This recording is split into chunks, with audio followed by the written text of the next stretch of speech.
हरिओम। ओम गणेश। एक बार पुनः कर्मकांड बाय आनंद पाठक में आप सभी का मैं स्वागत करता हूं और चल रही श्री शिव स्वरोदय ज्ञान की इस श्रृंखला के आज के भाग में जो निजी रूप से मुझे बहुत ही पसंद है और उसका कारण ये है कि आज इस श्रृंखला के आज के इस भाग में मैं आपको श्रवण करवाऊंगा जो माता पार्वती जी महादेव जी को इतना सुंदर अद्भुत प्रश्न पूछ रहे हैं इसी शिव स्वरोदय ज्ञान विज्ञान के विषय में, नाड़ी शास्त्र के विषय में, और उसी का जो उत्तर महादेव जी दे रहे हैं। और हमारे शरीर में जो सारी क्रियाएं, चाहे वो प्राण हो, आत्मा हो, जीवात्मा हो या जीवात्मा के रूप में परमात्मा है, और किस क्रिया के समय वो प्राण या वो जीव हमारे शरीर में कैसे काम करते हैं, कैसे वर्क करते हैं, बहुत ही सुंदर है। लेकिन इसको सुनने के साथ जब आप समझेंगे तो बहुत अद्भुत आनंद मिलेगा। शरीर में जो प्राण वायु होता है वो कैसे काम करता है, वही आज मैं आपको इस भाग में श्रवण करवाऊंगा। अगर आपको यह विषय वीडियो पसंद आता है तो लाइक कीजिएगा, शेयर कीजिएगा, चैनल पर नए हो तो सब्सक्राइब कीजिएगा। तो चलिए शुरू करते हैं।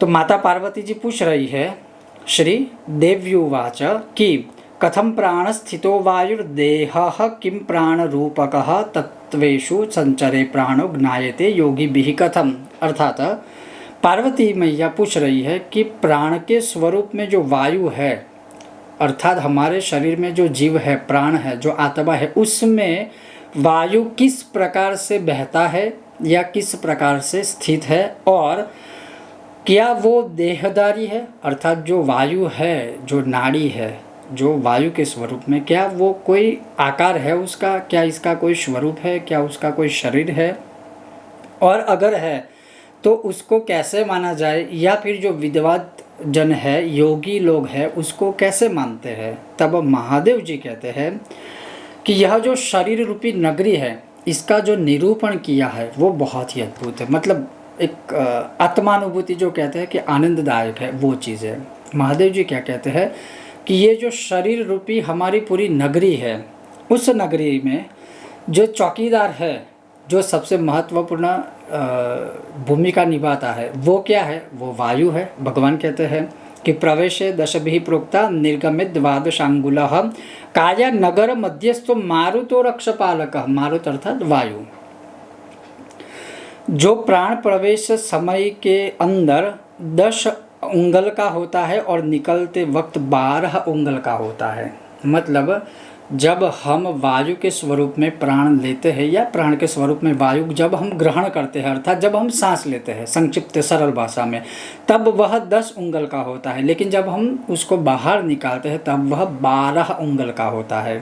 फिर आगे क्या कहते हैं कि गमन समय में वह 50 उंगल का हो जाता है। मतलब कहीं पर हम जा रहे हैं, मध्यम गति से जा रहे हैं, तब उस समय पर जो प्राण वायु हमारे शरीर में है उसका जो नाप है वह 50 अंगुल का हो जाता है। उसी प्रकार से जब हम दौड़ते हैं, जैसे होता है ना, जब हम दौड़ते हैं तब सांस फूलने लगती है, हार्ट बीट बढ़ जाते हैं। तो ये सारी चीज़ें इसमें से समझने की बहुत आवश्यकता है कि जब हम दौड़ते हैं उस समय पर वही जो हमारा प्राण वायु है शरीर के अंदर स्थित, वह 42 उंगल का हो जाता है। उसका जो शरीर में नाप है वो 42 उंगल का हो जाता है। जब संभोग करते हैं, मैथुन करते हैं, उस समय पर जो प्राण वायु है वह 65 उंगल का हो जाता है। और जब मनुष्य शांति से सो जाता है तब वही प्राणवायु शरीर में 100 उंगल का हो जाता है। मतलब जिस क्रिया के समय हम जो क्रिया करते हैं उस समय में हमारे शरीर में जो प्राण रूपी वायु है या वायु रूपी प्राण है, उसका जो नाप है वो कोई फिक्स नहीं है, वो कम या तो अधिक बढ़ता है। फिर भगवान कहते हैं कि हे देवी, प्राण स्वाभाविक गति से 12 उंगल का है, 12 उंगलियों का है। जो उसकी नॉर्मल गति है वह 12 उंगली क्या है, 12 उंगल तक का है। भोजन और गमन के समय प्राण की जो गति है, जो भोजन के समय जो प्राण की गति है वह 18 उंगल की हो जाती है भोजन करते समय।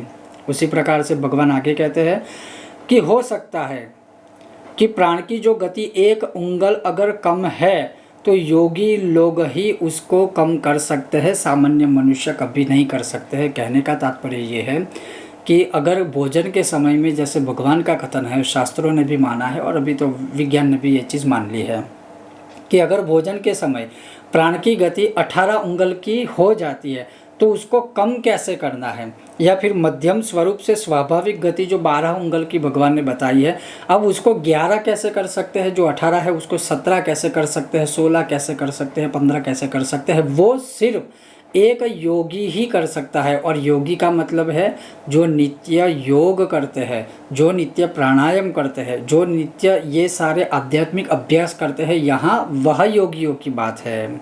फिर कहा है कि वही योगी लोग जब इस प्राणवायु की गति को 2 उंगल अगर कम करेंगे तो उससे उनको आनंद की अनुभूति होगी।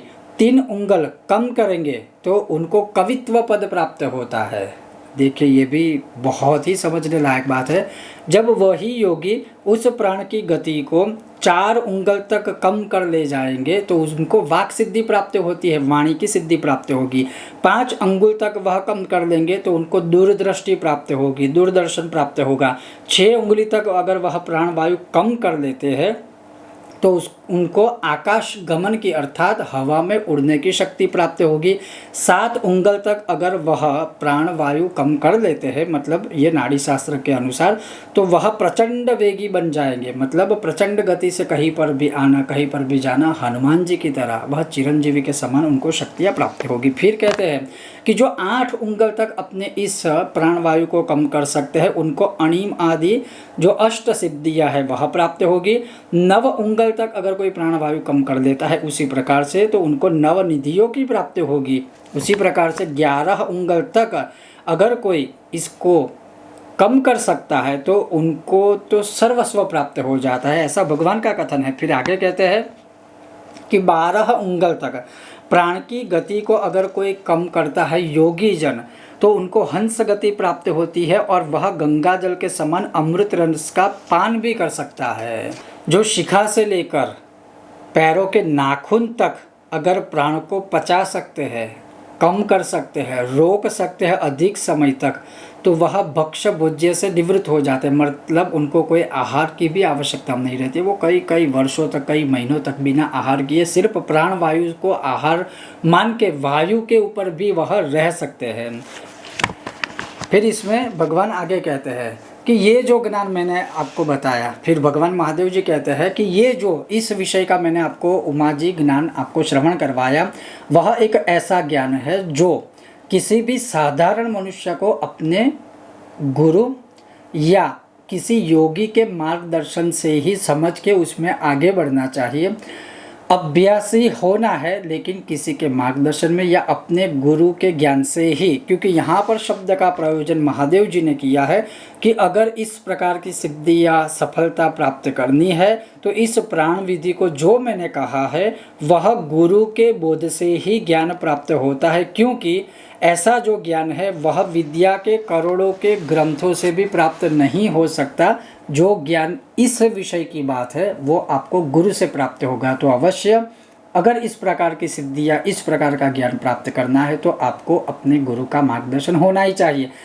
जो इस विषय में मैंने आपको श्रवण करवाया, जो महादेव जी ने मैया पार्वती जी को बताया था, अब ये कोई ऐसी चीज़ नहीं है कि आपको 1-2 बार मार्गदर्शन देने से आपको सब कुछ प्राप्त हो जाएगा। इसके लिए काफ़ी वर्ष लगते हैं, काफ़ी समय लगता है, तब धीरे धीरे जाके एक एक सीढ़ियाँ चढ़ के फिर यहाँ तक हम पहुँच सकते हैं। और बहुत सारी योगी आपने देखे होंगे, बहुत सा बार कहते हैं ना ये शक्ति पहले थी, ये शक्ति पहले थी, तो उस समय पे वो योगी लोग भी ऐसे थे, भक्त लोग भी ऐसे थे, साधक ऐसे थे कि जो इन सारी साधनाओं से वो सारी चीज़ें प्राप्त कर सकते थे और अभी भी कर सकते हैं, लेकिन वो किसी शॉर्ट टाइम में कभी भी प्राप्त नहीं हो सकता, कई वर्ष लग जाते हैं। लेकिन शिव स्वरोदय ज्ञान के इस अभ्यास से अवश्य ही यह सारी चीज़ें भी हम प्राप्त कर सकते हैं।